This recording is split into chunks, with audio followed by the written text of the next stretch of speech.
This is a little bit different approach that I'm taking this week, and I wanted to give you some feedback. I've been working to try to get the feedback individually to you using the videos, but unfortunately, there's been a problem with um, Canvas, so I wasn't able to do that. But I wanted to at least give you all some feedback on this week's discussions regarding the co-teaching and also the Catholic Coalition.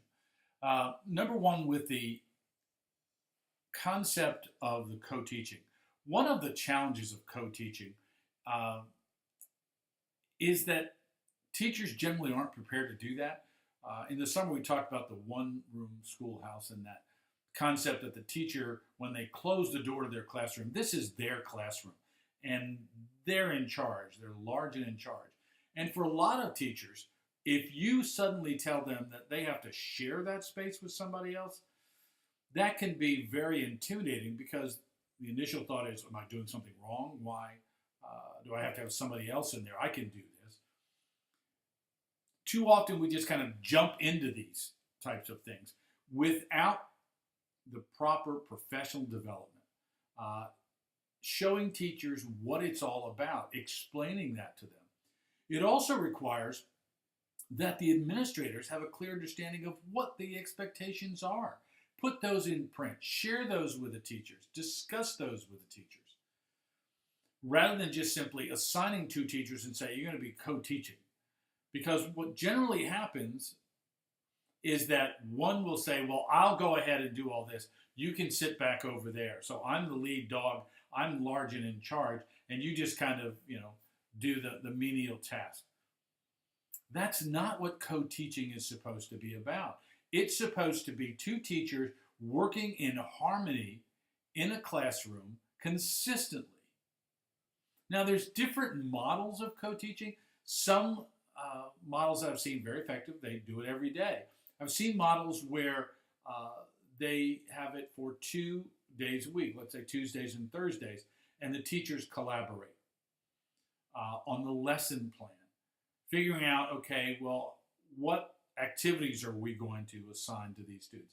So it requires an incredible amount of planning. And again, when do you find the time to do that for most teachers? So you have to deal with that, the concept of shared leadership. You have to deal with the professional development aspect of it. You need to look at the supervision and evaluation component of it. What are the expectations? When we talk about the different domains, as we did during the summer, well, how does that apply now? Because it's really, really important that the teachers understand what's expected of them and not just simply throw them into the classroom and hope and pray to God that things work out. I've seen that in way too many schools. We put people in situations that they're not adequately prepared to handle effectively. When you sit down with the teachers as the supervisor, what are you going to talk to them about? Do you understand that as a principal? That means you have to clearly understand what co-teaching is all about. The different materials that you read this week give you a variety of thoughts on that, about the good things, the bad things. But it all boils down to the leadership in the school, the culture of the school, the climate of the school. If you're the new principal and you're going to come in and say, we're going to do this, heaven forbid, you're probably not going to be that successful. And the other thing that most of you talked about is, how do we afford this? How do I pay for this? That's the real challenge. Making it affordable without paying or having your parents pay exorbitant tuitions, which they're struggling to pay now. Those are some of the things that you need to consider if you want to go in that direction. Some schools have gone to the paraprofessionals rather than the co-teaching. Co-teaching is one model. The paraprofessional model is another one. A lot of kindergarten classes, pre-K 3, 4 classes have that, teacher and the assistant. But again, in most cases that I've seen, not all, but in a lot of, I should say, those assistants are doing kind of the menial task. But in co-teaching, you are co-equals.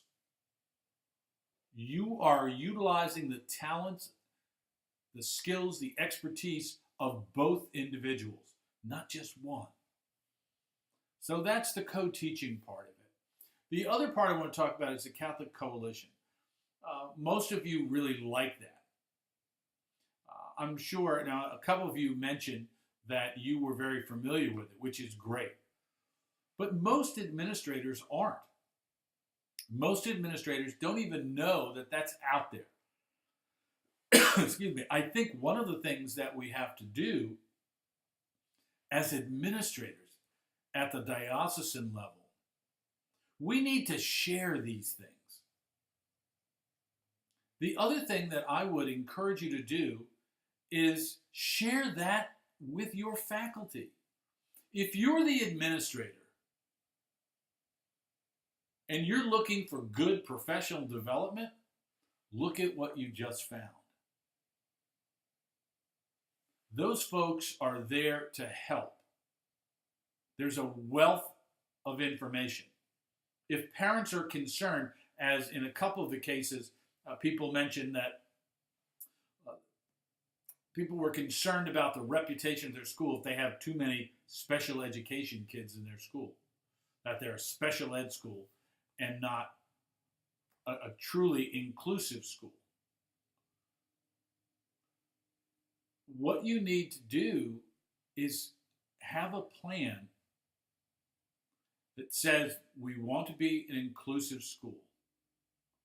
Imagine sharing the information, or even having someone come in from the Catholic Coalition, or have another administrator who has experienced this, who has worked with students with special education and shared their expertise and try to allay the fears of faculty and staff and parents. We need to reach out and look at different options. I'm trying to, in this course, give you information, but ultimately it will be you as the principal who will decide whether this works or not. My hope is that as we give you these resources and you start thinking about your own school and how you would implement inclusion in your school, you'll incorporate some of these things in your professional development planning, in your initial planning, to say what options are out there to get the dialogue going. That's what it's all about. A lot of people talked about the image of Pope Francis when he came to the United States and how much attention he gave to children with special needs. Wouldn't it be nice if our schools followed that lead?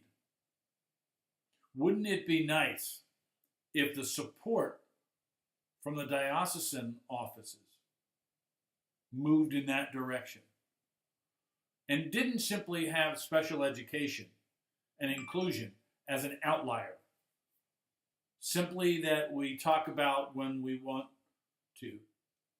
It's not something that we live. One of the things in the gospel this week happened to be about pretending. Sometimes we pretend to be things that we're not. And maybe it's time that we start taking a look at who we want to be, why we want to be that, and then start making that a reality. Is it easy? No. It is an incredible amount of hard work and countless hours spent talking. Teachers, to parents, and to students, so that they understand why this is important and why this is who we are and who we should be. Again, I appreciate all of your efforts this week. If you have any questions or thoughts, don't hesitate to shoot me an email, send me a text, and I'll get back to you as soon as I can. I appreciate it, and you all have a great week. Thanks.